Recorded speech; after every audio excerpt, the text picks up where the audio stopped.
मगाशी म्हटल्याप्रमाणे सर्व लाडक्या बहिणी आणि या लाडक्या बहिणींना पाठिंबा देणारे पडद्यामागचे सगळे लाडके भाऊ, तुम्हा सर्वांचं या कार्यक्रमामध्ये मी खूप खूप खूप मनापासून स्वागत करते। आणि आपला जिंकून आल्यानंतर महिलांसाठीचा म्हणून हा फक्त स्पेशल महिलांसाठीचा म्हणून हा आपला पहिला कार्यक्रम आहे आणि या कार्यक्रमाला तुम्ही उदंड असा प्रतिसाद दिलेला आहे, त्यामुळे तुमच्या सर्वांचे मनपूर्वक आभार। आज आपण तुम्ही बघितलं असाल की लेझिम केलं, दिंडी काढली, तर या दिंडीमध्ये तुम्ही नंतर येऊन बघा, या दिंडीमध्ये कोणता देव ठेवलेला नाहीये आपण, तर या दिंडीमध्ये संत ज्ञानेश्वरांनी लिहिलेली ज्ञानेश्वरी ठेवलेली आहे। त्या ज्ञानेश्वरीमुळे संत ज्ञानेश्वरांनी ज्ञानेश्वरी लिहिली, त्यांच्या रचनांमधनं त्यांनी विश्वकल्याणाचा संदेश दिला। ज्ञानेश्वरी म्हणजे काय, तर संस्कृतमध्ये गीता सांगितली होती श्रीकृष्णाने आणि त्याचंच मराठी भाषांतर हे ज्ञानेश्वरांनी केलं। त्यावेळेच्या अभिजात मराठी भाषेमध्ये त्यावेळेला जी बोलली जात होती मराठी भाषा, त्या भाषेमध्ये भाषांतर ज्ञानेश्वरी गीतेचं भाषांतर केलं आणि त्यालाच ज्ञानेश्वरी असं म्हणतात। संत तुकाराम, संत ज्ञानेश्वर, संत ज्ञानदेव अशा संतांच्या पवित्र भूमीमध्ये आपण वास करतो, महाराष्ट्र भूमीमध्ये। आणि या महाराष्ट्र भूमीची मराठी भाषा, या मराठी भाषेला कित्येक वर्षाच्या संघर्षानंतर ऑक्टोबर महिन्यामध्ये मोदीजींच्या सरकारने अभिजात भाषेचा दर्जा दिला, ही आपल्या सगळ्यांसाठी खूप अभिमानाची गोष्ट आहे। आणि तोच अभिजात भाषेचा दर्जा जो दिलेला आहे तो खरं आपण साजरा केला पाहिजे। आपण सगळेजण महाराष्ट्रात राहतो, मग महाराष्ट्रामध्ये मराठी राहतात, गुजराती राहतात, उत्तर भारतीय राहतात, पंजाबी राहतात, पण जो महाराष्ट्रात राहतो तो मराठी, बरोबर ना? जो महाराष्ट्रात जन्मभूमी जरी ज्यांची महाराष्ट्र नसेल तरी कर्मभूमी ही महाराष्ट्र आहे आणि या महाराष्ट्राने नेहमीच सगळ्यांना सामावून घेतलेला आहे। आमचे संत ज्ञानेश्वर हे फक्त असं नाही म्हणत की कल्याण होऊ देत तर ते महाराष्ट्रातल्याच लोकांचं होऊ देत, तर त्या देशातल्या लोकांचं होऊ देत आणि विश्वातल्या लोकांचं, सगळ्या विश्वामध्ये राहणाऱ्या लोकांचं कल्याण होऊ दे, असा संदेश आपले संत देत आलेले आहेत। आणि आपल्याला अभिमान असला पाहिजे की आपण अशा संतांच्या भूमीमध्ये राहतो। आणि म्हणून आजच्या कार्यक्रमाची सुरुवात ही आपण ज्ञानेश्वरीच्या दिंडीपासून केलेली आहे।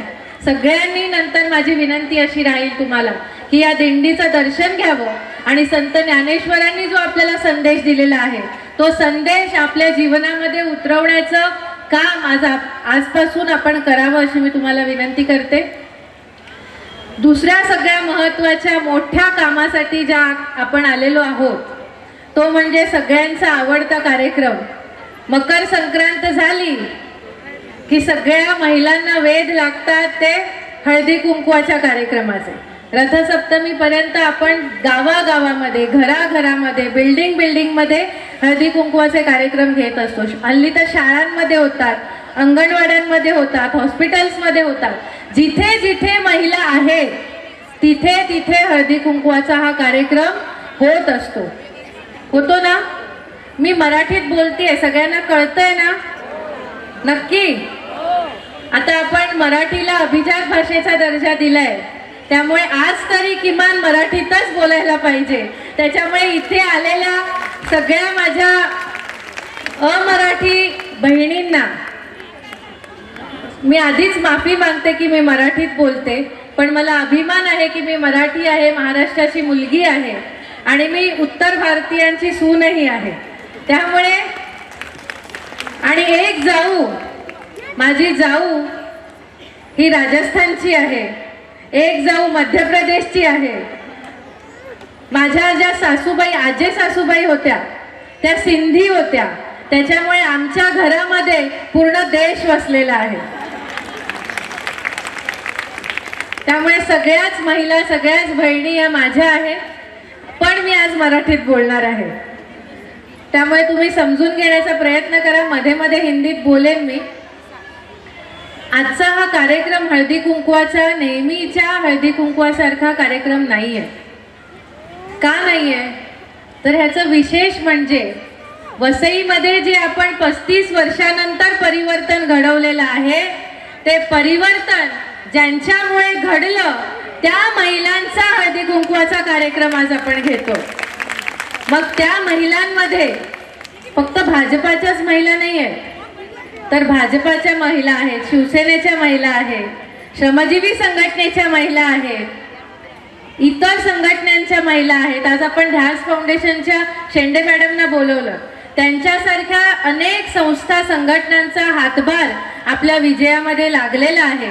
आणि म्हणून हा कार्यक्रम हा कोणत्या एका पक्षाचा नाही आहे, तर तुमची वसईची हक्काची आमदार म्हणून मी हा कार्यक्रम घेतलेला आहे. आणि या कार्यक्रमामध्ये सर्व समाजाच्या महिलांना आपण आमंत्रित केलेले आहे. हळदी कुंकवाचा कार्यक्रम आपण म्हटला. हळदी कुंकू कशासाठी करायचं, मी पहिला प्रश्न तुम्हाला विचारला, तर हळदी कुंकू हे कशाचं प्रतीक आहे? हा, सौभाग्याचं. नक्की सगळ्यांना असं वाटतं.